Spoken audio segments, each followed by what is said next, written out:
அந்த பாவம்னு ஒன்று இச்சைக்கு உள்ள அதிகமாக போகும்போது நமக்கு தெரியாது, உங்களுக்கு தெரியாது, உங்கள் பேரை சமுதாயத்தில் அவமான சின்னமாய் மாற்றிக்கொண்டே இருப்பான் சாத்தான். உங்களை எந்த இடத்துல ஒரு முன் மாடலாய் நிறுத்த முடியாது, ஒரு முன் மாதிரியாய் உங்களை நிறுத்த முடியாது. இந்த பிள்ளையை பார்த்து செய்யுங்க, இந்த மகனை பார்த்து செய்யுங்கன்னு உங்களை நிறுத்த முடியாத அளவுக்கு நீங்கள் ஒரு அடையாளம் இல்லாத சின்னமாக மாறுவீர்கள். அது மட்டுமல்ல, உங்களுக்கு தரிசனம் இல்லாமல் போகிறது. ஒரு லெக்கு இல்லை. சும்மா நம்ம சொல்லுவோம், ஸ்கூலில் கேட்பாங்க, ஒரு 7th 8th 9th அப்படிலாம், உண்டு ஆம்பிஷன் என்ன? பைலட் ஆகணும், ட்ரெயின் டிரைவர் ஆகணும், இன்ஜின் ஓட்டணும், டாக்டர் ஆகணும், கலெக்டர் ஆகணும், ஐஏஎஸ் ஆகணும். அது கொஞ்ச நாள் தான். இது 4th 5th சொல்லும். 6th 7th வரும்போது அதுக்குள்ள ஒன்றும் இருக்காது. லெக்கு இல்லையே. லெக்குன்னா ஒரு நோக்கு, அந்த லெக்க பிசாசு கெடுத்தான். நமக்கு இதை செய்யணும், இந்த நோக்கத்தை நிறைவேற்றணும், இது எனக்கு. ஏன்னா இப்போ லெக்கு மாற்றிட்டான்ல, நம்ம தெற்க போக வேண்டியது வடக்க போகிறோம், வடக்கு முடி தெற்க போகிறோம். நேரம் போச்சு இல்லை, காலம் போச்சுது இல்லை, ப்ரிப்பேர் பண்ணல, புஸ்தகத்தை எடுத்து படிக்கல, நம்ம இணையதளத்தில் போய் நம்ம தேவையான நம்ம ரிசர்ச் பண்ணல, வேற எங்கேயும் போய் ரிசர்ச் பண்ணணும், போயிடுச்சு, எல்லாம் போயிடுச்சு. தரிசனம் இல்லை, ஒரு லெக்கு இல்லை. லெக்கு இல்லைன்னா, நோக்கம் இல்லைன்னா நாமே சொல்லுவோம், வாழ்ந்ததுக்கு நான் இதுக்கு இந்த உலகத்தில் இருக்கேன், எனக்கு என்ன கிடைச்சது? காரணம் யாரும் குற்றவாளி இல்லை, நாம் தான் குற்றவாளி. ஒரு தொலைநோக்கு பார்வை இழந்தோம், ஒரு தரிசனத்தை இழந்தோம், லெக்கை இழந்தோம். நமக்கு லெக்கு இல்லை. எனக்கு ஒரு சகோதரி தெரியும். ஒரு காலத்தில் ஒரு 20 வருஷத்துக்கு முன்னே அவர் எனக்கு தெரியும். நம்ம சபைக்கு அவர் வந்துட்டு இருந்தார், உங்கள் மனைவி வருவாங்க. ஆனால் அவர் இப்போ நம்ம பார்த்து 2-3 வருஷம் ஆயிடுச்சு. ஒரு நல்ல பெரிய மளிகை கடை வச்சுருந்தார். அந்த காலகட்டத்தில் ஒரு அரசியலில் இருந்த ஒரு ஆள் கூட அவர் கூட அப்படி பழக்கம் வந்துச்சு. அவர் அப்படி அங்கேயே கூட்டிகிட்டு போவார், சரி சில காரியங்களுக்கு. ஒரு குறிப்பிட்ட காலம் வரும் பொழுது அவரால் அந்த கடையை நடத்த முடியல. ஏன்னா இவர் அப்படி அவரு கூட எங்கேயும் போயிட்டு இருந்தார். கடைசியில் அவரும் அரசியலில் ஒன்றும் இல்லாமல் போனார், இவரும் ஒன்றும் இல்லாமல் போனார். அப்புறம் தொழில் இல்லை, வேலை செய்ய தெரியாது, குடும்பமே தரித்திரும். அந்த லெக்கை இழந்தார். அவர் அந்த மளிகை கடை அப்போ நல்ல வியாபாரம் நடந்து கொண்டிருக்கிறது, இன்னும் அது பெரிய டெவலப் ஆகிருக்கும். இவர் சும்மா அரசியல் என்ற பேரிலே அவர்களோடு கூட போய் சுற்றி, அந்த நேரம் கொஞ்சம் சாப்பாடும் தண்ணியும் பணமும் கொஞ்சம் அவர் செலவு கிடைத்தது. அதை வச்சு போனால் ஃபியூச்சர் இல்லாமல் போச்சு, ஒரு தொழிலும் வேலையும் இல்லாமல் போச்சு, சீர்கெட்டு போனார், லெக்கு போச்சு, தரிசனம் இல்லாமல் போனது. அப்போ நமக்கு ஒரு தரிசனம் இல்லை. தரிசனத்தை யாருன்னா பிசாசு தரிசனத்தை உண்டாக்க விடலை. நம்ம நோக்கம் என்னங்கிறதை புரிந்து அதற்காக முயற்சி எடுக்க முடியவில்லை, யாருக்கும் பிரயோஜனம் இல்லாமல் போகிறோம். நல்லா கேளுங்க, இந்த பாவத்தின் அகோரம் அதுக்கு அடிமையாகும் போது நேரம் மொத்தமாக போகுது. நேரம் போனாலே போச்சு, நேரம் போனாலே போச்சு. நேரத்தை வீணாக்கினாலே கதை முடிஞ்சுது. சமுதாயத்தில் கெட்ட பேர் வந்தாச்சு, தரிசனம் இல்லை, நோக்கம் இல்லை, அப்புறமா யாருக்கும் பிரச்சனை. ஏன்னா இப்போ ஒன்றும் இல்லை, எல்லாம் முடிஞ்சுது. ஒரு 25-27 வயசுக்கு 30 வயசு நம்ம வாழ்க்கை ஸ்டடியாக இருக்கணும். நம்ம நேரத்தை வேஸ்ட்டாக செலவு பண்ணாமல் கொஞ்சம் நல்ல பேர்களை வாங்கி ஒரு தரிசனத்தோடு வந்திருந்தேன்னா ஒரு லட்சியத்துக்குள்ளே வந்திருப்போம். இப்போ எல்லாம் முடிஞ்சுது, எல்லாமே வாழ்க்கையே முடிஞ்சு போச்சு. இதுதான் அந்த பாவத்துடைய அகோரத்தின் விளைவு. இப்போ பாருங்களேன், இதுலேருந்துலாம் நம்ம விடுதலை ஆகிடணும். அப்போ நீங்கள் எங்கேயோ ஒரு இடத்துல மாட்டி நிற்பீங்க. உங்கள் நேரத்தை சாத்தான் வீணாக்குறான், வெளியே தெரியாது, எங்கேயோ ஒன்று வீணாக்குறான். எங்கே வீணாக்குறான்? முக்கியமாக உங்கள் பேரை கெடுக்கிறதுக்கு என்ன செய்கிறான்? உங்கள் தரிசனத்தை கெடுக்கிறதுக்கு என்ன பண்ணுறான்? நீங்கள் இந்த உலகத்தில் மற்றவங்களுக்கு ஆசீர்வாதம் இருக்கக்கூட என்ன பண்ணுறான் பிசாசு? இன்றைக்கு சாத்தான் பயன்படுத்துகிற ஒரு பெரிய ஆயுதம் செல்ஃபோன்.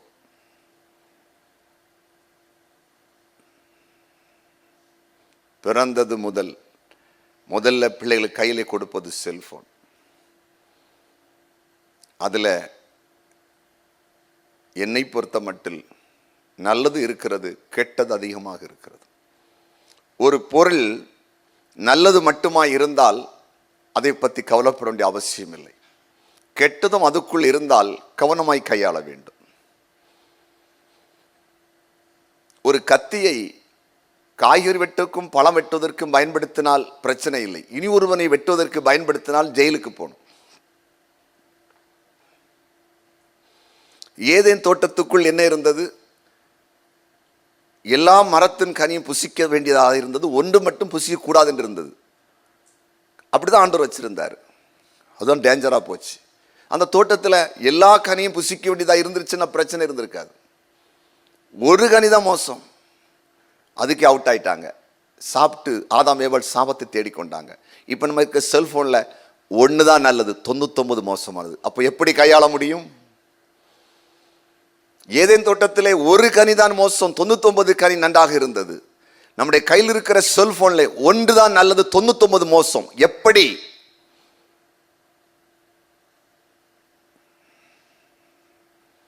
யோசித்து பாருங்க. அதுல இனி எனக்கு தெரிந்ததை சொல்றேன், எனக்கு தெரியாத உங்களுக்கு தெரியும் எல்லாருக்கும். செல்போனை பத்தி. செல்போன் தானே வீட்டில் ஃபுல்லா சண்டை, அதான பிரச்சனை இல்லையா? 2, 3, 4, 5, இப்போ 10, 13 வயசுக்காரங்க உங்களுக்கு சொல்கிறேன். சில டைம் உங்களுக்கு இப்போ தனி செல்லு நிறைய இருக்குது, இப்போ தேவையில்லை. 13 வயசுல எல்லாம் உங்கள் வீட்டில் இப்போ ஸ்கூல் போயிட்டு வந்து என்ன கேட்பேன், அம்மா அந்த செல்லை கொஞ்சம் அப்பா செல்லுங்க.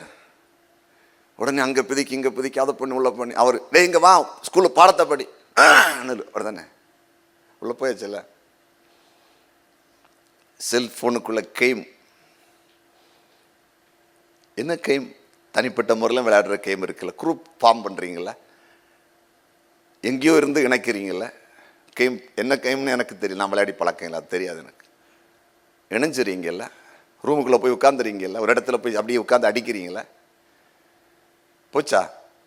அதுக்கா செல்ஃபோன் கேமுக்கா? அதான் உள்ளே கொண்டு போயிடுச்சே, நேரத்தை எல்லாம் எடுத்துட்டுல. அப்புறம் உள்ளே போனால் என்ன இருக்குது? அத்தனை ஆபாச படங்கள் இல்லையா? கண்ணுக்கு தெரியல, நீங்க பார்த்ததில்ல, ரீல்ஸ் பார்த்ததில்ல. எப்படி உங்களுக்கு சினிமா மோகம் வந்துச்சு? எப்படி சினிமா காரில் பின்னால் இங்கே போனீங்க? செல்போன் சொல்லதான் நல்லன்னு சொல்லுங்க. சினிமாவா உலகம்? எப்படி போனீங்க? நடிப்பா உலகம்? நீங்க நினைச்சீங்க நடிக்கிறவெல்லாம் உள்ள வந்து எல்லாம் பண்ணுவாங்க. ஏன் எப்படி கேட்டீங்க? செல்போன். செல்போன்ல வர அத்தனை செய்தி உண்மையா? எல்லாம் ஒரு கட்சிகளை சார்ந்ததாக இருக்கலாம். ஒரு காரியத்தை நீங்கள் செல்ஃபோன் வழியாக எதை நீங்கள் ஃபாலோ பண்ணுறீங்க? யாரை உங்கள் செல்ஃபோனில் நீங்கள் பார்த்து முன்மாதிரியாக வச்சுருக்கீங்க? ஒரு சினிமா நடிகனையா, ஒரு நடிகையா, யாரை? நல்ல ஒரு அரசியல் தலைவனையா, ஒரு நல்ல அதிகாரியையா, நல்ல ஒரு படித்தவங்களையா, இல்லை ஒரு நல்ல பாஸ்டரையா, அல்லது ஆண்டவர் இயேசு கிறிஸ்துவையா? யாரை ஃபாலோ பண்ணுறீங்க? உங்களுடைய தலைவன் யார்? உங்கள் தலைவி யார்? நீங்கள் யாரை முன்மாதிரி வச்சு ஓடுறீங்க? கேட்டால் சொல்லுவீங்க பொம்பளை பிள்ளைங்க சொல்லலாம். இப்போ உள்ள சினிமா நடிகளை வரலாம் தெரியல, அவ்வளோ பிள்ளை நடிக்கிறேன்னு சொல்லுவாங்க. கேட்டால் ஆம்பளை பிள்ளைகிட்ட கேட்டால் சொல்லலாம் 100 கோடி 150 கோடி வாங்குறான் போல. ஆகுவல்ல நீ? அவன் இருப்பான், அவன் இருக்கிற வீடே 150 கோடி. நீ ரோடில் தெண்டிட்டு இருப்ப. அவனை போய் ஒன்றும் பக்கத்தில் பார்க்க முடியாது. அவனை எப்படி ஆக முடியும்? யாரும் எதிர்த்து பேசல. இந்த சின்ன வயசுல நீங்க புரியணும் யாரை மாடலை வச்சிருக்கீங்க, எது உங்களை அடிமைப்படுத்தி. நீங்க செல்போன்ல பார்த்தீங்க அவன் அப்படின்னு சொன்னான் இப்படின்னு சொன்னான். நீங்கள் யூடியூப்ல பார்க்குற, இன்ஸ்டாகிராம்ல பார்க்குற அத்தனை ரீல்ஸ் காரியம் சொல்றதெல்லாம் உண்மையா? யாரை ஃபாலோ பண்றீங்க?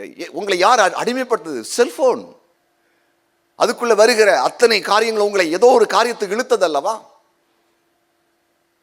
ஒரு நல்ல ஒரு கண்டுபிடித்த ஆளை நீங்கள் முன்மாதிரி வச்சிருக்கீங்களா?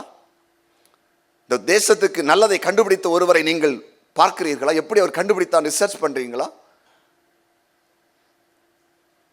கேட்கிறேன். ஏதாவது ஒரு பொருளை அல்லது ஒரு விஞ்ஞானத்தின் சம்பந்தமான காரியத்தை கண்டுபிடித்த, இந்த உலகத்தில் ஒரு மருந்தை கண்டுபிடித்த, ஒரு மாத்திரையை கண்டுபிடித்த, ஒரு தடுப்பூசியை கண்டுபிடித்த, அல்லது ஒரு தேசத்துக்கு நல்ல வெளிச்சமான காரியங்களை மக்களுக்கு கொண்டு வந்த யாரை பத்தி நீங்க யோசித்திருக்கிறீங்களா? யோசித்திருக்கீங்களா? இப்ப உங்களை அம்மா அப்பாவே தெரியல, பெற்றோர்களையே தெரிய மாட்டேங்குதுல்ல. செல்போன். செல்போனுக்குள்ள என்ன இருக்கு? டெவில் சம்பந்தமான பாடல்கள், வீடியோக்கள், பிசாசை பற்றி உள்ள அத்தனை வீடியோக்கள் இருக்குதுல்ல, அதுக்குள்ளே போகிறீங்கல்ல, நிறைய காரியத்தை சொல்லி கொடுக்குறாங்கல்ல, அது ஒன்று இப்படி பண்ணணும். எத்தனை பிள்ளைங்களை இப்போ ஜெபமான கொண்டு வராங்க தெரியுமா? பிள்ளைங்க அப்படி சைக்கோ மாதிரி ஆகிருக்கு தெரியுமா? கத்தி வச்சு உடம்பு கிளிக்குது தெரியுமா? நைட்டு பிசாசு பிள்ளைகளை தூங்க விடலை தெரியுமா? பாம்பு கொத்துற மாதிரி இருக்குது தெரியுமா? ஏன்னா அப்படிப்பட்ட படங்கள் உள்ள வருது. எனக்கு தெரியல, எல்லாம் உள்ளே இருக்குது. சமுத்திரம் கடல் மாதிரி உள்ள அடுக்கிட்டானோ, தேவையில்லாத கொண்டு உள்ளே ஸ்டோர் பண்ணிட்டானோ. நம்ம பொழுதுபோக்குக்காய் அதுக்குள்ளே போய் போய் போய் அழிஞ்சிட்டேன் தெரியுமா? எத்தனை பேர் செல்ஃபோனில் இந்த பட்டனை கிளிக் பண்ண அவங்களுக்கு பணம் வரணும் கிளிக் பண்ணி இருந்த பணம் போச்சு தெரியுமா? எத்தனை பேர் ஆன்லைனில் பேக் அதாவது சில அட்ரஸ் காரியங்கள் பிஸ்னஸ்ன்னு போட்டு அதில் பணம் செலுத்தி நஷ்டம் அடைந்து லட்சக்கணக்கு இழந்து தற்கொலை பண்ணிட்டு இருக்காங்க தெரியுமா? எல்லாம் உள்ளதான் இருக்கு. பண ஆசையை தூண்டுற எத்தனை காரியம் இருக்கு, இச்சையை தூண்டுற எத்தனை காரியம் இருக்குது. ஏதாவது பெற்றோர்கள் சொல்லியாச்சுன்னா உடனே கடுமையான கோபம். நான் மீண்டும் கேட்குறேன், ஏதேன் தோட்டத்தில் ஒரு மரம் தான் கெட்ட மரம், அதிலிருந்தே ஆதாம் ஏவாளால் தப்ப முடியலை. உங்கள் கையில் இருக்கிற செல்ஃபோனில் 99% மோசமானது இருக்குதே, எப்படி நீங்கள் அதில் தப்ப முடியும்? ஏன் அதுக்கு இவ்வளோ நீங்கள் ஆசைப்படுறீங்க? படிப்பிற்கு ஆசைப்படுங்க, அந்த செல்ஃபோனை வச்சு சாதிப்பதற்கு சாதிங்க. இது பண்ணுங்க. நீங்கள் நடிக்க போகிறீங்களா? சினிமா டைரக்டராக போகிறீங்களா? சினிமா தான் நடித்து நடத்த நல்லாக்க போகிறீங்களா? இல்லை கேட்குறேன், எப்படின்னு கேட்குறேன். கொஞ்சம் யோசித்து பாருங்க. அப்புறம் பாருங்க, அதாவது பார்த்தீங்கன்னா தன்னை வளர்த்து ஆளாக்குற பெற்றோரை மறந்து காதலுக்காக நேரத்தை வாழ்வி வீணாக்குறது. எல்லாருக்கும் ஒரு காதலர்கள் ஸ்கூல்லே காலம். உங்களுக்கெல்லாம் எல்லாத்துக்கும் ஸ்தோத்திரம். இருந்தால் விடுறது நல்லதாக இருக்கும். அலையில சொல்லுங்க, அலையிலோயா. உனக்கு அவன் எனக்கு இவள், அவங்களே ட்ரெண்ட் உருவாக்கி இருக்குது. அவன் பார்த்தான் பார்த்தியா, அவன் ஒன்று பாக்கியான், உனக்கு அவன் இவன் ஒன்றை பார்த்துட்டா. இனி நம்ம எப்படி இன்ஸ்டாகிராமில் போய் இந்த போட்டா யாரும் சர்ச் பண்ணி கண்டுபிடிச்சோம் நாட்ராசா.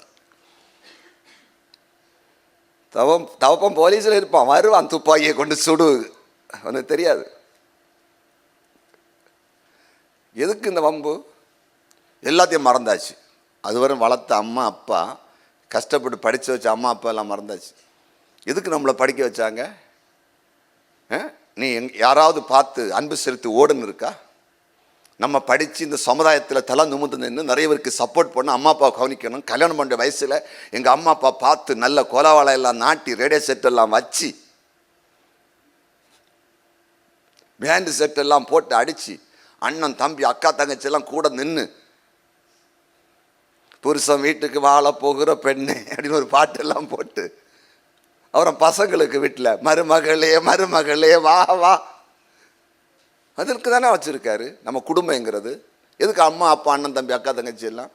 ஏன் அப்படி நம்ம எல்லாம் தானாக பிறந்திருக்கலாமே?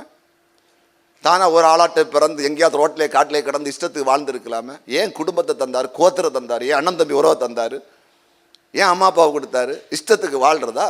காட்டு கழுதையை போல திரிகிறதுக்கு பைபிள் இருக்குது. காட்டு கழுதையை போல திரிகிறாங்களா? நரி ஊழையிடுற மாதிரி சாயங்காலம் ஊழையிடுறாங்களா?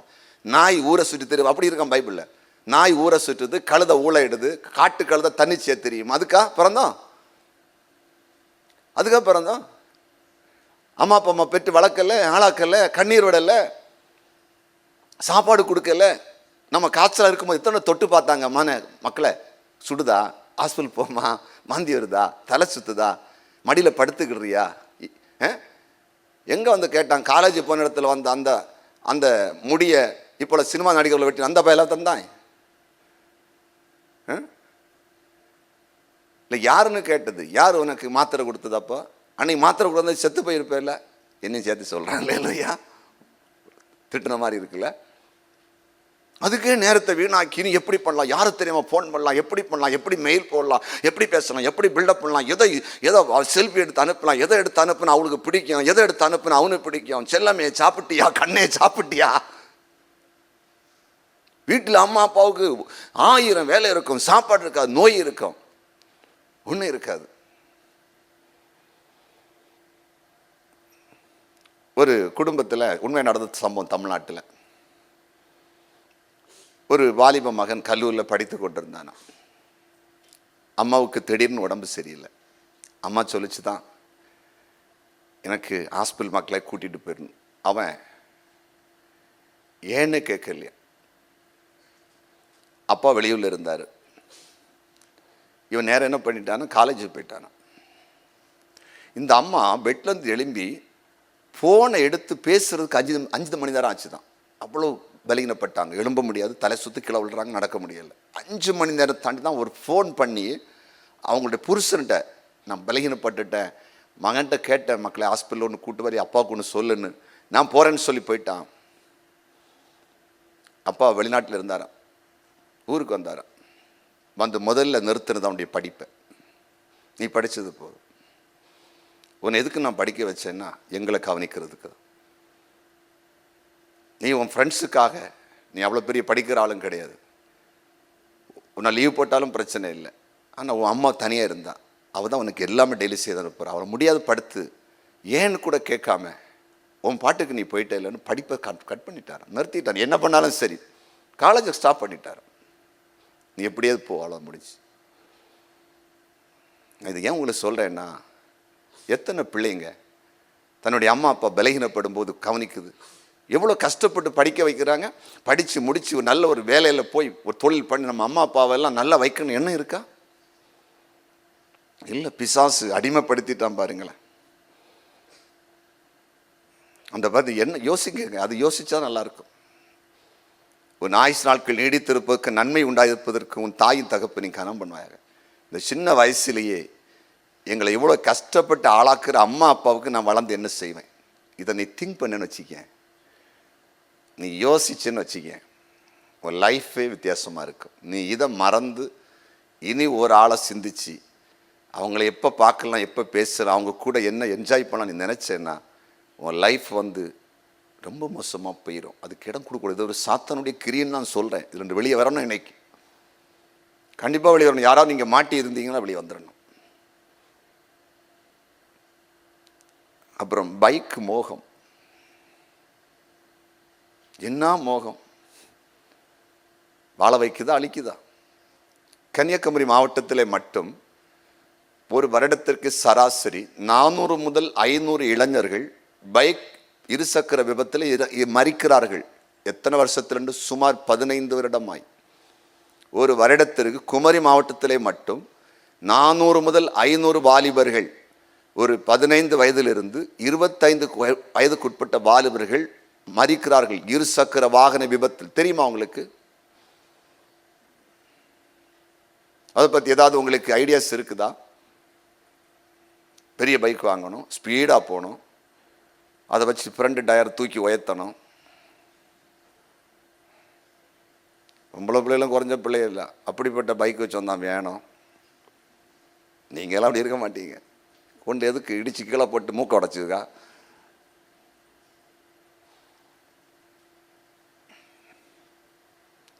அப்பா அம்மாவோட நிலைமை தெரியுதா? கஷ்டப்பட்டு மிரட்டி பைக் வாங்கித்தா, கார் வாங்கித்தா, காரு கூட பைக் வாங்கித்தா. நல்லது சொல்லி கொடுக்குறவங்கள ஃபாலோ பண்ணுங்க தம்பிகளை, தங்கச்சிகளை. உங்களுக்கு நல்லதுக்கு நான் சொல்கிறேன். நான் யாருக்கும் எதிரியல்ல, யாருக்கும் எதிரியல்ல. பைக்கு நம்ம வாழ்க்கை அழிக்குது, செல்ஃபோன் அழிக்குது. படி, வேலை செய், தொழில் செய். ஒரு நாள் உன் கையில் எல்லாம் வரும். உனக்கு என்ன தேவையோ வரும், வந்து சேரும், அந்த காலத்தில் வந்து சேரும். அப்போ இன்னைக்கு பிள்ளைகளுடைய நிலை, நான் இதை என்ன சொல்கிறேன்னா, இந்த செல்ஃபோன் தான் வேணும், இந்த இதுதான் வேணும், அடம் பிடிச்சு வாங்கி நம்ம பெற்றோர்களை எவ்வளோ கண்ணீர் வடிக்க வைக்கிறோம். சாத்தான் நம்ம எப்படி அடிமைப்படுத்தி வைத்திருக்கிறான் யோசித்து பாருங்களேன். அப்படி எதை பழக்கம் இருக்கா அவங்களுக்கு? இருக்காது. பிள்ளைகளை இருக்குதா அவங்களுக்கு? இருக்காது. எங்கள் அப்பா அம்மா எவ்வளோ கஷ்டப்படாது. நான் ஒன்று சொல்கிறேன், இங்கே கவனமாக கேளுங்க. நான் 10th படிக்கும்போது என்னுடைய தகப்பனார் கூலி வேலைக்கு போவாங்க. 17 ரூபா சம்பளம். அன்றைக்கி 1 டே டூருக்கு 25 ரூபா. குற்றாலம், கொடைக்கானல், பாவநாசம், மணிமுத்தாறுன்னு சொல்லுவாங்க. கன்னியாகுமரி போய் அப்படி குற்றாலம், மணிமுத்தாறு, கொடைக்கானல் நைட்டு வந்து சேரும். விடிய காலத்தில் 25 ரூபா ஒரு நாள் சம்பளம். 17 ரூபா. என்னங்க வேலை இருக்காது. அதனால் நான் டூருக்கு வீட்டில் காசு கட்டதோ போனதே இல்லை. ஏன் கேட்கலன்னா வீட்டில் ஒன்றுமே இருக்காது. இனி ஏதாவது கேட்டால் அவங்க கடன் வாங்கி தான் தரணும். இங்கே கடனும் கிடைக்காது. எல்லா மக்களும் நிறைய ஏழை மக்கள். நல்லா புரிஞ்சுக்கிடுங்க. நான் பாலிடெக்னிக் படிக்கும்போது ஒரு வாரம் ஆல் இண்டியா டூர் போட்டாங்க. 8 நாளைக்கு 10 நாளைக்கு போட்டாங்க. என்னுடைய இதில் நான் மட்டும் போகலை. வீட்டில் காசே கேட்கல. நான் பொய் சொல்லி உடம்பு சரியில்லை, எனக்கு பஸ்ஸில் இருக்க முடியாது, தலை சுத்தம், வாந்தி வரும், ஏதோ சொல்லி எடுத்து கிளியர் பண்ணி போவே இல்லை.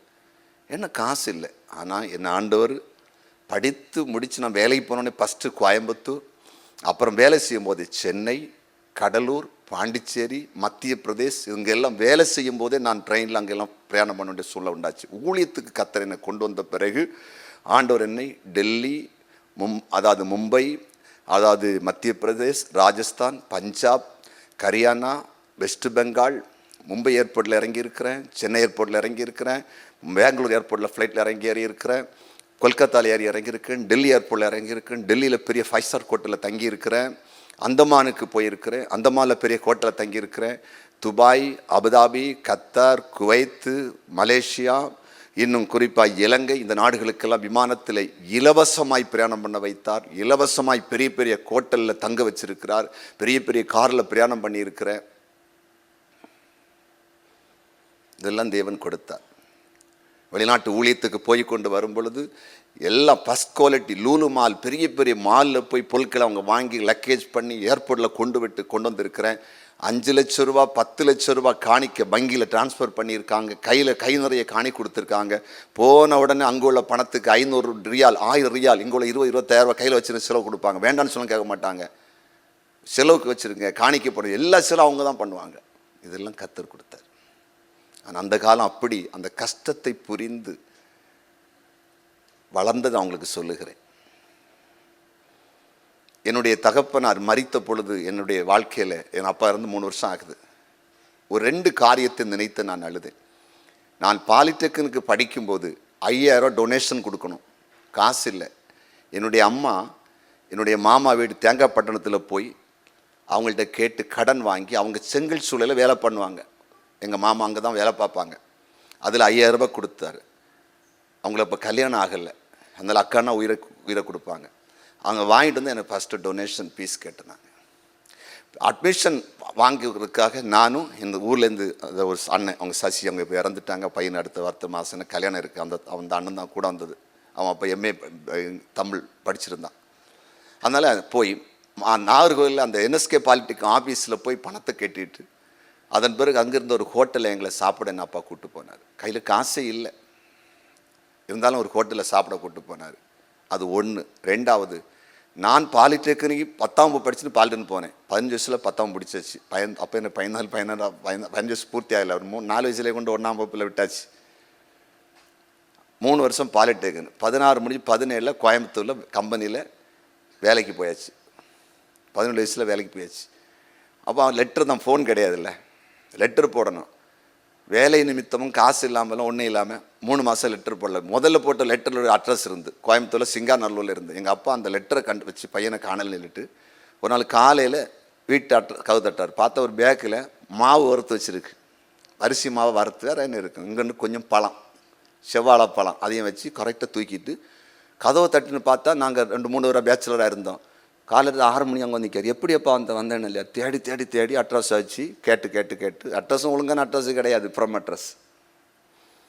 இது 2 நினச்சி எனக்கு எப்படி நம்மளை வளர்த்தாங்க அன்னைக்கு. நல்லா புரிஞ்சுக்கிட்டீங்களா? அந்த அப்பா மரித்த நேரத்தில் எனக்கு உண்டான அந்த 2 காரியம் என்னை உள்ளத்தை அழுத்தினது. எப்படி என்னை வளர்த்தார்கள். நான் என்ன சொல்கிறேன்னா, ஒரு காலம் எங்கேயும் போகலை. இப்போ ஆண்டவர் எப்படி வச்சுருக்காரு, காரை கொடுத்து, டிரைவரை கொடுத்து, ஒரு நல்ல எதிர்காலம் எனக்கு எப்படி இருக்குன்னு அவங்களுக்கு எப்படி இருக்குது தெரியுமா? அதனால் அறிந்து புரிந்து நீங்கள் இந்த சமுதாயத்தில் எழும்பி பிரகாசிக்கிற பிள்ளைகளாக மாறணும். இன்னைக்குள்ள காரியத்தை பார்த்து போகக்கூடாது. பாருங்கள், இன்னும் ஒன்று சொல்கிறேன். இந்த சமுதாயத்தில் நம்ம ஏற்றுக்கொள்ளாத அளவுக்கு ட்ரெஸ்ஸு, கேர் ஸ்டைல். நான் ஒன்று கேட்குறேன், இந்த சமுதாயத்தில் நல்ல படித்தவர்களும் உயர்ந்தவர்களும் அதிகாரத்துக்கு ட்ரெஸ் அலங்கோலமாக போடுறாங்களா? ஒரு IAS அதிகாரி, ஒரு IPS அதிகாரி, ஒரு பெரிய பிஸ்னஸ்மேன், நீங்கள் பாருங்கள், இலான் மாஸ்கை பாருங்கள், அல்லது ஒரு பெரிய பிஸ்னஸ் ரிலையன்ஸ் ஓனரை பாருங்கள், எப்படி அவங்க ட்ரெஸ் பண்ணிட்டு போகிறாங்க, எப்படி கோட் சூட் போட்டு போடுறாங்க. அலங்கோலமான ட்ரெஸ்ஸை யார் காட்டி கொடுத்து? தருதலைகள். பிள்ளைங்க கேட்குது ஒரு இடத்துல, ஒரு ஒரு மீட்டிங்கில் பேட்டி நடக்குது, ஏன் சால் போடலாம் என்ன அப்படின்னு கேட்குறாங்க. அவங்க சொல்கிறாங்க, இன்னைக்கு சாயங்காலம் எனக்கு ஒரு மீட்டிங்கில் சால் போட போகிறாங்க. எதுக்கு போடுறாங்க? கௌரவப்படுத்துறதுக்கு அப்படின்னு சொல்லிட்டு சொல்கிறாங்க. ஏன் சால் போட்டால் என்ன? அது இல்லை, அது சுதந்திரம் அப்படின்னு சொல்லி கொடுக்குறாங்க. இங்கே பாரு, எவ்வளோ பெரிய படித்தவங்க, அதிகாரத்தில் இருக்கிறவங்க ஆடையை தான் நல்லா கொடுக்குறாங்க, உடம்பை மறைச்சி காட்டுறாங்க அப்படின்னு சொல்லிட்டு அவங்க தான் சொல்கிறாங்க ஒரு இடத்துல. அதாவது மேலாடை போடக்கூடாதுன்னு ஒரு காலம் இருந்துச்சு, வரி கெட்டி மேலாடை போடணும், அதை மாற்றினாங்க. நம்ம சுதந்திரமாக இன்னைக்கு ட்ரெஸ்ஸை போட்டு எவ்வளோ அழகாக போனோம். இந்த கலாச்சாரம் எல்லாம் சீரழிஞ்ச கலாச்சாரம், சினிமா பைத்தியம் அத்தனையும். இந்த பைத்தியத்தோட நம்ம போயிட்டோம்.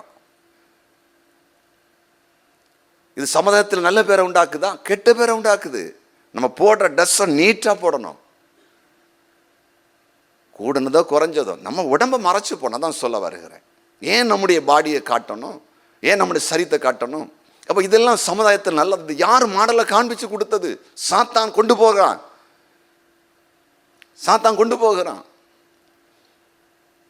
யோசிச்சு பாருங்க. அதனால ஒரு நாளும் இந்த இதுக்குள்ள இங்கே போகக்கூடாது. அப்போ நம்முடைய அந்த ட்ரெஸ்ஸிலேயே, அந்த ட்ரெஸ் கோடிலேயே, கேர் ஸ்டைல் கோடிலேயே நம்முடைய ஸ்டாண்டர்டை கணிச்சிருவாங்க மற்றவங்க. இது லோக்கல் பார்ட்டி, கண்டிப்பாக கணிப்பாங்க. நீங்கள் நினைக்கிற மாதிரி கிடையாது. அப்புறம் நல்ல ஆலோசனைக்கு கீழ்ப்படியாதது. எங்களுக்கு எல்லாம் தெரியும் பாருங்க, பிசாசு இப்படி கொண்டு போயிட்டான். சரி இருக்கட்டும், இப்போ முடிக்க போகிறேன். ஜெபம் பண்ணி உங்களுக்கு அந்த எங்கேயாவது இங்கே அடிக்டாக இருந்தால் விடுதலை இன்னைக்கு அடையணும். அதான் அந்த கூட்டத்தின் நோக்கமே. நீங்கள் சபைக்கு, தேசத்துக்கு ஆசிரமமாக மாறணும், ஒரு புதிய சிருஷ்டியாக மாறணும். பாருங்கள், யாக்கோபுக்கு ஒரு மகள் இருந்தால், பேர் தீனாள். அவளை ஒரு நாள் ஊர் சுற்றி பார்க்கணுன்னு போகிறான். இன்னைக்கு காலையில் கூட மீட்டிங்கில் பேசணும், இன்னைக்கு ஏதோ ஒரு பாயிண்டில்.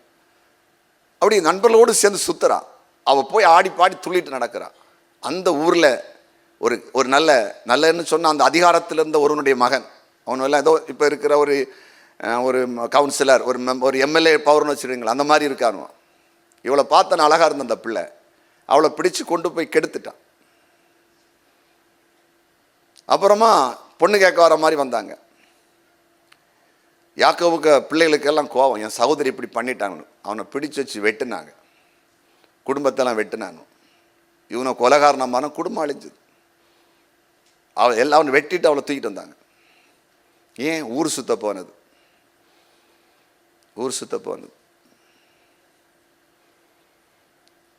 ரொம்ப கவனமாக இருக்கணும் வாலிப பிள்ளைகள். ஒரு குடும்பத்தில் ஒரு மகள் 10ஆம் படித்து கொண்டிருந்தாள். ஒரே ஒரு நாள் அவள் சொன்னா, என்னுடைய ஃப்ரெண்டு வீட்டில் என் ஃப்ரெண்டுக்கு பர்த்டே போகணும் அப்படின்னு சொல்லிட்டு கேட்டா. அப்படியெல்லாம் ஒரே பொண்ணு தான், ரொம்ப அன்பா வளர்த்தாங்க. சொன்னாங்க அதெல்லாம் வேண்டாம், இல்லை போயிட்டு வந்துடுன்னு சொன்னான். அனுப்பிவிட்டாங்க. அங்கே அந்த பர்த்டேவுடைய கொண்டாடுற பொண்ணுடைய ஒரு பெரியப்பா பையன் அவன் அங்கே இருந்திருக்கான். இவளை பார்த்து ஃபோன் நம்பரை வாங்கினான், பேசினேன், அவ்வளோதான். இந்த பொண்ணை எப்படி பழகிறனே தெரியல. இவள் +2 முடித்து காலேஜ் ஃபஸ்ட் இயர் போனா, கன்சீவ் ஆயிட்டா. 8th month ஆகும்போது தான் அவள் குழந்தை வயிற்றில் சுமக்கிறான்னு கண்டுபிடிச்சு அவமானப்பட்டாங்க. ஏன்னா அவன் கரெக்டாக பேசி, அப்பா வேலைக்கு போவார், அம்மா ஒரு ஆஃபீஸில் வேலை பார்க்குறாங்க, வீட்டுக்கு வர்றதும் போகிறதும் எல்லாம் கரெக்ட் பண்ணிட்டான். சின்ன பையன், குடும்பம் அழிஞ்சுது. ஃப்ரெண்ட்ஸ் வீட்டுக்கெல்லாம் போகிறது ஜாக்கிரதை. இன்றைக்கி ஒரு பேஷண்ட் இருக்குது தெரியுமா உங்களுக்கு? ஸ்கூல் காலேஜில் படிக்கும்போது ஃப்ரெண்ட்ஸ் என்ற பேரில் பொம்பளை பிள்ளைகளை வீட்டில் கொண்டு வர்றது, செருப்பால் அடிக்கணும். அல்லேலூயா, பாம்பளை கொண்டு வந்தாங்கன்னா. அதில் பொம்பளை பிள்ளைங்க என் ஃப்ரெண்ட்ஸுன்னு சொல்லிட்டு, என் கூட படித்தவன், காலேஜில் படித்தவன் அப்படின்னு சொல்லிட்டு வீட்டில் கொண்டது, இப்படி மட்டும் செருப்பால் அடிக்கணும். அங்கே தான் வச்சுருக்கணும். இது ட்ரெண்டு கிடையாது. இது நம்ம சாக்கடையில் போய் விழுறோம், குடும்பத்தை அழிக்கிறோம், கேவலப்படுத்துகிறோம். ஜாக்கிரதை. இதில் யாராவது மாட்டியிருந்தீங்கன்னா பெற்றோர்கள் கண்டிங்க. பிள்ளைகளுக்கு நான் சொல்கிறேன், பெற்றோரை விட்டுருங்க. இப்போ பிள்ளைகளுக்கு நான் சொல்கிறேன், இதை மாதிரி ட்ரெண்ட் வைக்காத. வீடு பிரதிஷ்டை, என்கேஜ்மெண்ட்டு தேவைன்னா உன் அம்மா அப்பா கூட கூட்டிகிட்டு போ, நீ தனிமையில் போகக்கூடாது. உனக்குன்னு ஒரு ஸ்டேஜ் இருக்கும், அன்னைக்கு நீ பார்த்துக்கலாம். உன் ஃப்ரெண்டெல்லாம் முக்கியம் இல்லை, கொஞ்ச நாளத்தில் போயிடுவாங்க, உன்னை அழிச்சிருவாங்க, தவறான வழியை காட்டுவாங்க, தவறான ஃபோன் நம்பர் தராங்க. ஒரு பொண்ணுகிட்ட கேட்குறாளாம் ஒருத்தி, நான் ஒரு ஃபோன் நம்பர் தரட்டா, என் சொந்தத்தில் ஒரு பையன் இருக்கவன்ட்ட பேசிட்டு இருப்பான். கேட்குறாளாம், அவள் பிஎஸ்சி நர்சிங் படிக்கிறா. சொன்ன இல்லை, எங்களை அப்படி வளர்க்கலை. இல்லைம்மா, நான் அது உனக்கு டைம் பாஸ் ஆகும். பார்த்துக்கோ, அழிஞ்சிடாத, இடம் கொடுத்துடக்கூடாது. யாக்கோபுக்கு மகளுக்கு வாழ்க்கை போச்சுது, கெடுத்துட்டான், கற்பழிச்சிட்டான்னு இருக்கு பைபிளில். குடும்பம் கொலைகார குடும்பம் மாறிச்சுது. ஏன்? இவ போனதுனால வந்துச்சு, ஒழுங்கா இருந்திருக்கலாம்ல. சிம்சோன் ஒருத்தர் இருந்தான், வேசிகளை தேடி போனான், அவன் கண்ணை பிடுங்கினாங்க, அவன் எல்லா ரகசியத்தை எடுத்தா, கடைசியில் பாதியில் வாழ்க்கை முடிஞ்சிச்சு. கவனம் தேவை. நான் சொல்கிறேன், உங்களுக்கு ஒரு எதிர்காலம் இருக்கிறது. வாலிப பொம்பளை பிள்ளைகளுக்கு 21, 23 வயசில் ஒரு வாழ்க்கை இருக்குது. அது உங்களுக்கு கண்டிப்பாக வரும். உங்கள் குடும்ப வாழ்க்கையை கர்த்தர் ஆசீர்வதிப்பார். பெற்றோர்கள் வழியாய் வரும், அல்லது ஆவிக்குரிய தகப்ப நாங்கள் இருக்கிறோம், எங்கள் வழியாய் உங்களுக்கு வரும். இல்லைன்னா நீங்கள் எங்கேயாவது அதை கர்த்தர் சும்மா வச்சிருக்க மாட்டார், கர்த்தர் கொண்டு வருவார். வாலிப பசங்களுக்கு சொல்கிறேன், 25, 26, 27, 28, 29 வரும். நீ தேடி அலையாத, பட்டர்ஃப்ளை பிடிக்க ஓடுற மாதிரி பின்னால் ஓடி பிடிச்சுன்னு அலையாத.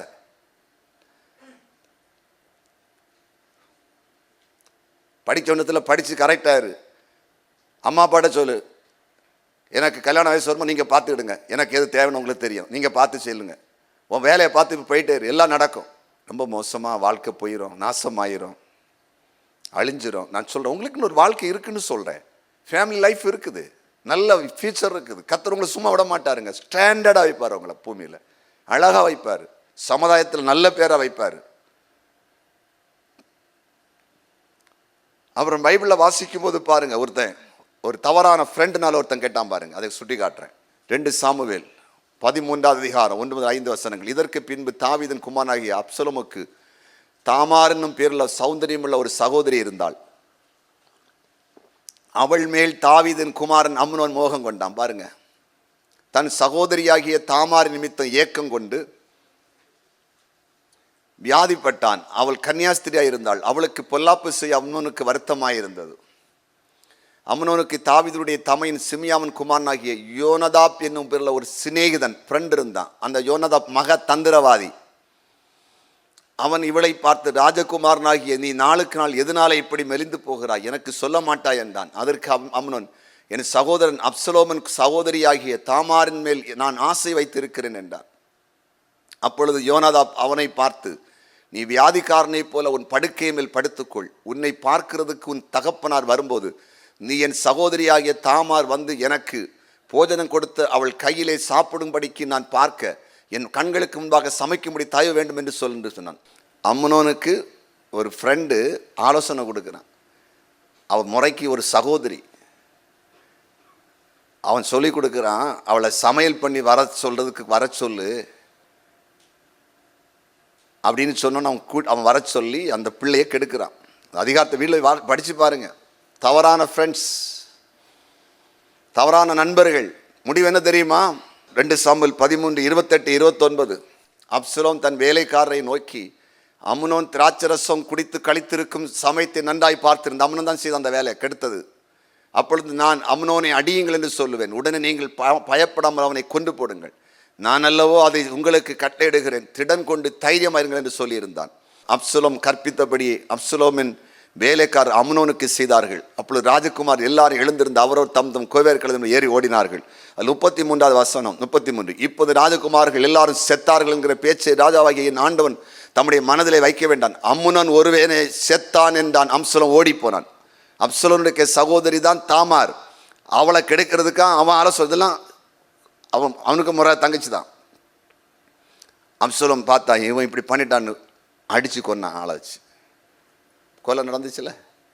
இந்த ஆலோசனை கொடுத்தது யாரு கெடுக்கிறதுக்கு? ஃப்ரெண்டு அழகாக சொல்லி கொடுக்கும், அதை பண்ணு, இதை பண்ணு, இப்படி பண்ணு, அப்படி நாடா, இப்படி செய்யலாம், இதை இப்படி பண்ணலாம், என் வீட்டில் வா பேசலாம், நான் என் செல்லை பேசு, என் ஃபோனை வச்சு பேசு. இந்த மாதிரி ஃப்ரெண்ட்ஸ் எல்லாம் கட் பண்ணணும். தேவையில்லாத சிநேகிதர்கள் வேண்டாம். தவறான ஆலோசனை கொடுக்கிற சிநேகிதர் வேண்டாம். குடும்பம் அழியும், உன் எதிர்காலம் அழியும்.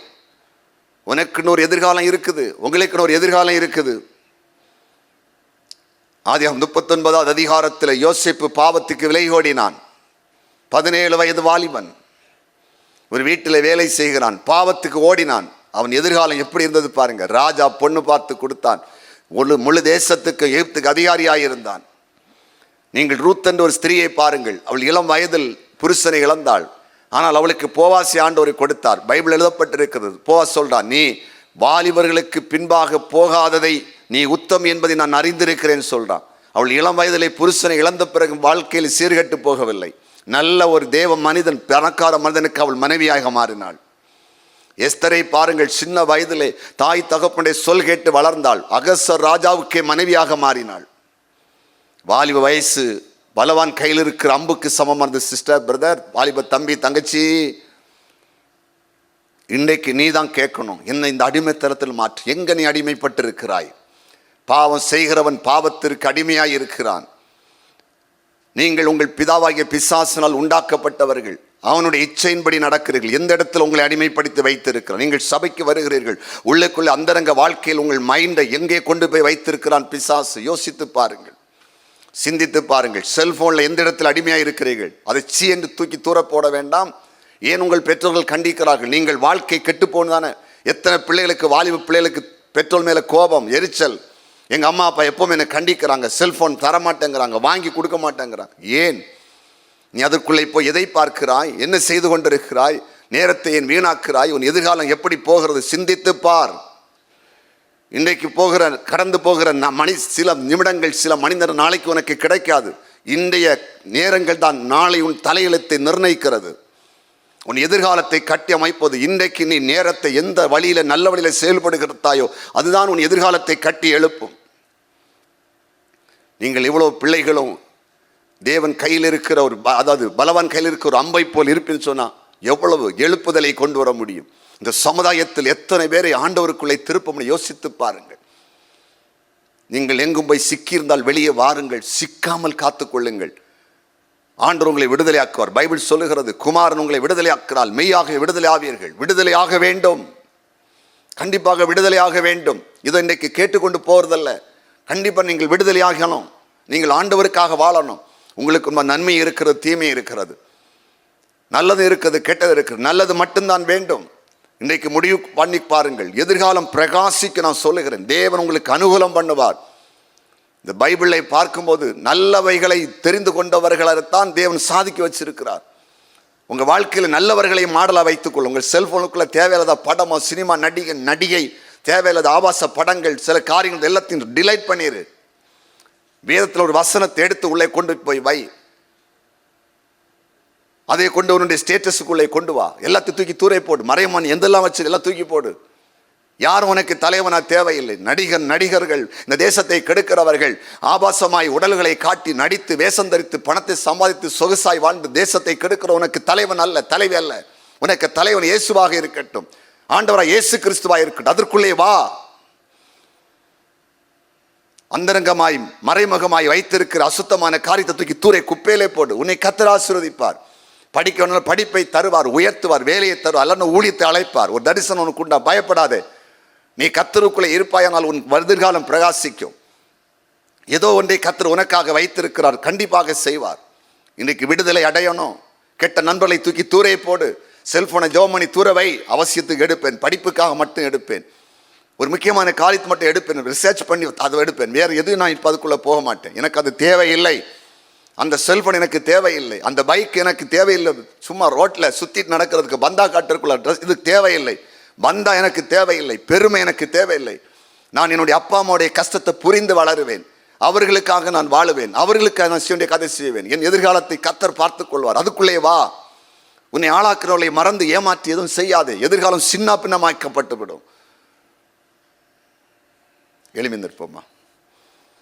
நீங்களே ஆண்டுட்ட ஒரு நிமிஷம் உணர்ந்து, நான் எந்த இடத்துல அடிமையாக இருக்கிறேன், நான் எதில் மாட்டி இருக்கிறேன், எனக்கு விடுதலை தாருன்னு கேளுங்களேன்.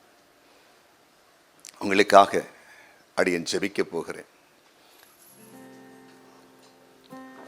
ஒரு நல்ல எதிர்காலம் நமக்கு இருக்குது.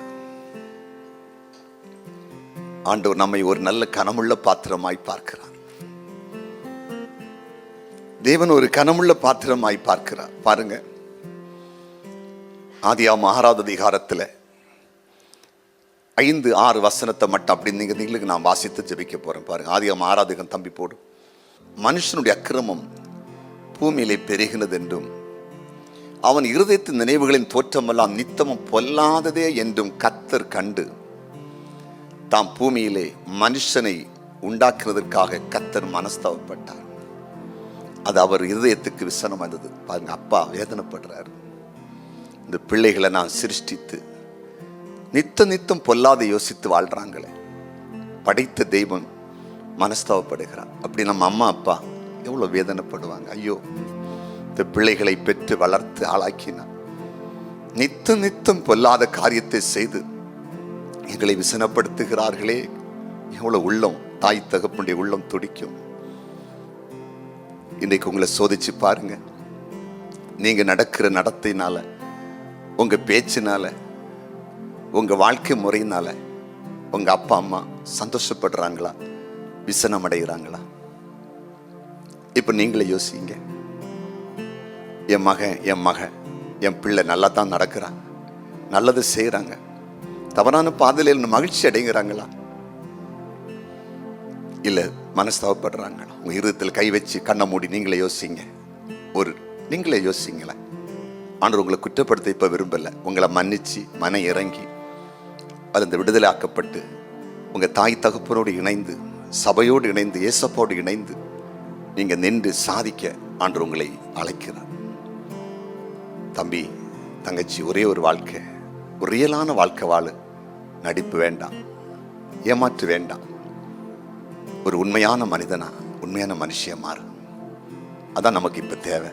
நீ சமுதாயத்துல வெளியில சில வேளையில நல்லவனை போல காட்டலாம், நல்லவளை அந்தரங்கமா தேவன் பார்க்கிறார். உன்னை அதிகமான பாவங்களும் கஷ்டங்களும் அதிகமான தவறான பாதையிலே போகும்போது உன் நற்பெயர் கெடுக்கப்படுகிறது. நீ நேரத்தை வீணாக்குகிறாய், உனக்கு தரிசனம் இல்லாமல் போகிறது, நீ யாருக்கும் பிரயோஜனம் இல்லாம போயிடமா. தம்பி, நீ அநேகருக்கு பிரயோஜனமான ஒரு பாத்திரம். உன்னை கூட இந்த பூமியில நிறைய செய்ய போறாரு. ஒரு பெரிய பிசினஸ் மேனா மாத்த போறாரு. ஒரு நல்ல டாக்டரா நீ மாறுவ, நல்ல ஒரு இன்ஜினியரா நீ மாறுவ, நல்ல ஒரு ஊழியக்காரியா மாறுவ. ஏதோ உன்னை குறித்து ஒரு பெரிய திட்டம் வச்சிருக்காருப்பா. நீ மற்றவங்களுக்கு இந்த பூமிக்கு உப்பு வெளிச்சம். அதுக்கு இசப்பட்டுக்க நான் மாறுறேன் ஆண்டவரே, என்னை விட வச்சிருக்க. நான் போய் மாட்டிட்டேன், தெரியாம சின்ன வயசுல பேசி பழகி ஃப்ரெண்ட்ஸ் கிட்ட போய் அழிஞ்சிட்டேன். இசப்பா, எனக்கு விடுதலை வேணும்ப்பா, விடுதலை வேணும்ப்பா. எங்க அம்மா அப்பா நல்லது சொல்லும் போது நான் ஏற்றுக்கொள்ளல, கண்டிக்கும் போது கோவப்படுறேன். ஆண்டவரே, அந்த மனநிலையை மாற்றுங்கன்னு சொல்லி கேளுங்களேன். இப்ப கேளுங்க. உங்க கைகளை இப்ப தலைக்க மேல வைங்களேன். நான் உங்களுக்கு ஜெபிக்க போறேன். ஆண்டவரே, வாலிப பிள்ளைங்கப்பா, 13 வயது 25 வயதுக்கு உட்பட்ட பிள்ளைகளை, இவ்வளவு பிள்ளைங்களை சபைக்கு தந்தீங்களே. இந்த பிள்ளைகளுடைய எதிர்காலம் நன்றா இருக்குன்னு அந்த திட்டத்தை கொடுத்தீங்க. ஆண்டவரே, எந்த இடத்துல உங்களுடைய பிள்ளைகள் அடிமையாக இருக்கிறாங்களோ, செல்போன்ல அடிமையா இருக்கிறதா விடுதலை ஆக்குங்கப்பா. கெட்ட சினைதலிட்டு அடிமையாக்கப்பட்ட இப்ப விடுதலை ஆக்குங்கப்பா. கெட்ட குணங்கள், கெட்ட கிரியைகள் எல்லாம் மாறட்ட ஆண்டவரை. வெளியே கொண்டு வந்துருங்க பிள்ளைங்களை. இன்னையிலிருந்து இவங்க உம்மை நோக்கி பார்க்கவும், உங்களுடைய சமூகத்தில் இருக்கவும், நன்றாக படிக்கவும், நல்லதை யோசிக்கவும் ஆண்டவரே கிருபை கொடுங்க. சாத்தான் உடைய பிள்ளைகளை எந்த இடத்தில் அடிமையாக்கி வைத்திருக்கிறானோ அந்த அடிமைத்தனம் இப்போது இயேசுவின் நாமத்தில் முறிவதாக. இவர்கள் உண்மையிலேயே தேவனுக்காக உமக்காய் சிருஷ்டிக்கப்பட்ட பிள்ளைகள். சாத்தான் இந்த பிள்ளைகளை தவறான பாதையில கொண்டு போய் தரிசனத்தை கெடுத்து விட்டான். எதிர்காலத்தை குறித்த தெளிவை எடுத்து விட்டான். நல்லது கெட்டது எதுன்னு தெரியாம சாக்கடைக்குள், பாதாளத்துக்குள் கொண்டு போதே போல உள்ளே கொண்டு போயிட்டான். அப்படிப்பட்ட பிள்ளைகளை மீட்டெடும். கண்கள் பரிசுத்தமாகட்டும், சிந்தனை பரிசுத்தமாகட்டும், செயல் பரிசுத்தமாகட்டும். ஏசப்பா, நீங்க மாத்துங்கப்பா. சில பிள்ளைங்க உள்ள உடைஞ்சு கேட்குறாங்க, நான் ஆலயத்துக்கு வந்தாலும், கிறிஸ்தவ குடும்பத்தில் பிறந்தாலும், என் அம்மா அப்பாவுக்கு நான் உண்மையா இல்லை, நான் சபைக்கு உண்மையா இல்லை, ஆண்டவருக்கு உண்மையா இல்லை, நான் நடிக்கிறேன். எப்பவுமே என்னுடைய சிந்தனை செயலெல்லாம் என்ன பண்ணலாம், செல்போன்ல என்ன பார்க்கலாம், எந்த ஃப்ரெண்ட்ஸ்கிட்ட பார்க்கலாம், சந்திக்கலாம், என் லவரை எப்போ சந்திக்கலாம், என் ஃப்ரெண்டுகிட்ட எப்போ பேசலாம், அதுதான் எண்ணம். நான் யாரை செலக்ட் பண்ணலாம். ஆண்டவரே, அப்படி சில பிள்ளைங்க நிற்கிறாங்கப்பா, எனக்கு விடுதலை வேணும்னு கேட்குறாங்க. டாடி, விடுதலை கொடுத்துருங்க. இவ்வளோ பேரை நீங்க விடுதலை ஆக்கிருங்க. ஏசப்பா, விடுதலை ஆக்கிருங்க. பொல்லாத அடிமைத்தனம், பாவத்தின் அடிமைத்தனம் முறிவதாக இயேசுவின் நாமத்தினாலே. தெளிந்த புத்தி உண்டாகட்டும், தெளிந்த ஞானம் உண்டாகட்டும், தெளிந்த அறிவு உண்டாகட்டும், எதிர்காலத்துக்கு ஒரு திட்டம் உண்டாகட்டும், தரிசனம் உண்டாகட்டும்.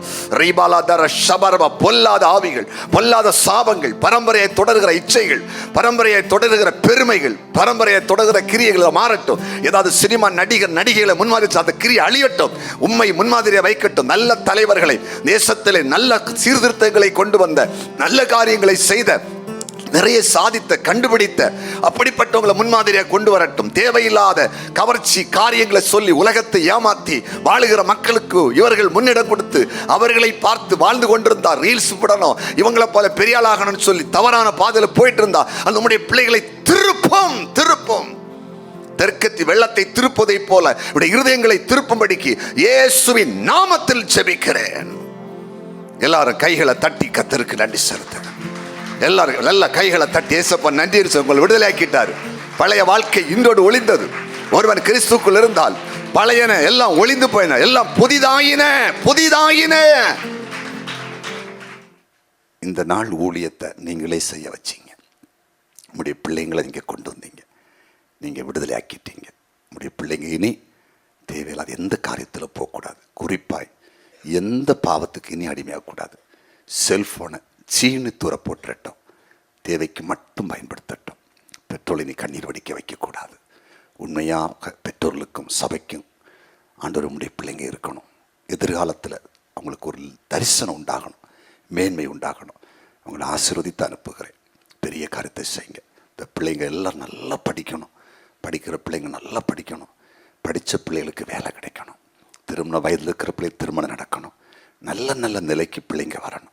ஆண்டவர் இப்படி இந்த வாலிபர் கூட்டத்தில் கலந்து கொண்டது நிமித்தம்தான் எங்கள் வாழ்க்கை இப்படி மாற்றி சாட்சி கொடுக்கணும். இன்றைக்கி ஆண்டவரே, ஓசூர்லேருந்து ஒரு சகோதரி வந்தால் 2 சின்ன பிள்ளைகளை கொண்டு, அங்கிள் நான் பல வருஷத்துக்கு முன்னால் இந்த ஆலயத்துக்கு வந்துட்டு இருந்தேன். ஒரு மீட்டிங்கில் அட்டன் பண்ணேன், என் வாழ்க்கையை ஒப்பு கொடுத்தாங்கள். எனக்கு கல்யாணம்லாம் முடிஞ்சு நான் இப்போ ஓசூரில் குடும்பமாக இருக்கிறேன். ஊருக்கு வரும்போதெல்லாம் இங்கே வர்றேன், ரொம்ப ஆசீர்வாதமாக இருக்கிறாங்கள் அப்படின்னு சொல்லி அந்த பிள்ளை சின்ன 2 குழந்தைகளோடு வந்து அப்படியே நின்று சந்தோஷமாக சாட்சி கொடுத்து ஜபிச்சுட்டு போனான். அதே போல் இந்த பிள்ளைங்க வரும் நாட்களில் சாட்சி உள்ள பிள்ளைங்களா ஆண்டவரே இருப்பதற்கு கிருபை தாரும். இயேசுவின் நாமத்தில் பிதாவே, ஆமென், ஆமென், ஆமென். அல்லேலூயா. கர்த்தர் உங்களை நடத்துவார். விசுவாசத்தோடு போங்க, ஆண்டவருக்குள்ளே இருங்க. எல்லாத்தையும் தேவையில்லாம் ஆண்டவர் மாற்றி போட்டுட்டாரு, மன்னிச்சிட்டாரு. கர்த்தர் உங்களை நடத்துவார். ஆமென்.